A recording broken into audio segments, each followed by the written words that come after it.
یکی از اطبای دنیا، یک دکتر صاحبی که هر روز طبابتش نی به یک شهر از این شهر به این شهر، بلکه از این کشور به این کشور، یک روز این دکتر به افغانستان و یک روز بالاخره به پاکستان و یک روز به ایران و یک روز به اروپا و یک روز به فلان کشور و یک روز به فلان کشور.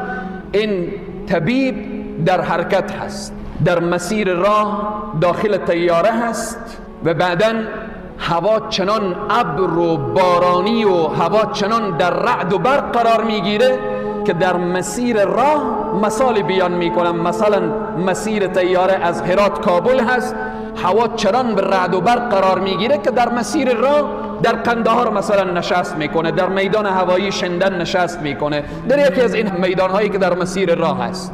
بعد طیاره می نشینه، میگن چنان آب و هوا خراب هست، وضعیت هوا خراب هست که تا 4 ساعت دیگر طیاره پرواز نمیکنه.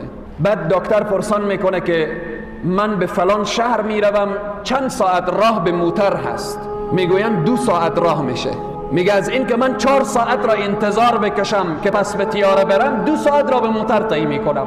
به موتر می نشینه، حرکت میکنه، در مسیر راه 1 ساعت میره، در یک دشت و بیابان قرار میگیره، چنان رعد و برق و باران فشار میاره که موتر هم میگرفته نمیتوانم. و بعدا در یکی از قشلاقها در یک قریه فقیرنشین در آنجا پناه میبره این دکتر که فقط به خاطر که پناه ببره از دست رعد و برق و باران. داخل یک خانه میشه، میبینه یک مادر پیرزالی نشسته هست رو به طرف قبله و دست به دعا هست و بعداً یک فرزند مریضی در کنج خانه افتاده هست. سلام مادر، حال شما خوبه؟ الحمدلله. و بعداً پرسان میکنه این طفل از کی هست؟ گفت این نواسه من هست، این فلان مریضی را داره. تمام اطبایی که در این اطراف ما هستن ما را جواب دادن، فقط برای من گفتن که تو میتوانید، یک دکتریه که یک روز به اروپا هست، یک روز به آسیا هست، یک روز به آفریقا، اگر میتوانید نواسه خود را با این طبیب برسانید این مشکلش حل میشه، اگر نتوانید این از بین میره. من نگاه کردم، نه سرمایه دارم، نه وسیله دارم، نه کسی را میشناسم. از علما شنیدم که حل مشکلات استغفار هست. کنج این خانه نشستم و فقط استغفر الله میگویم.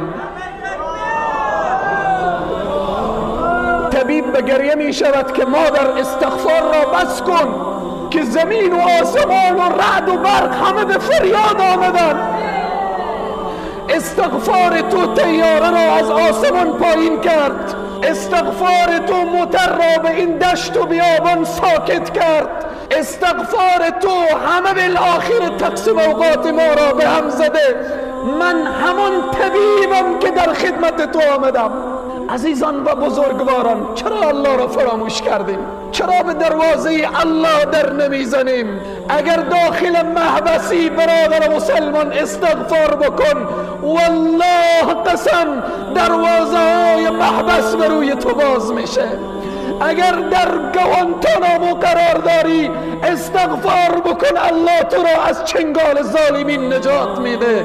اگر بیرون از زندانی قرضداری استغفار بکن، الله قرضداری تو را آسان میکنه.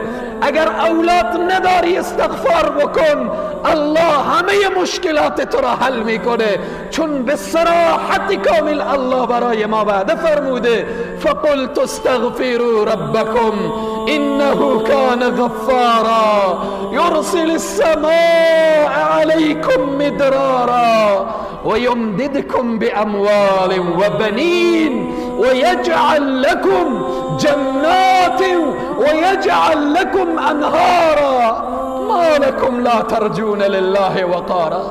چی شده که رو گشتندید از الله؟ چی شده که پشت کردید به طرف الله؟ آیا الله بندگان خود را دوست نداره؟ اللهی که به استغفار یک پیرزن این رعد و برق را به وجود میاره، امروز همان الله که هیچ تغییری در ذات او نیامده و نمیآیه و نخواهد آمد.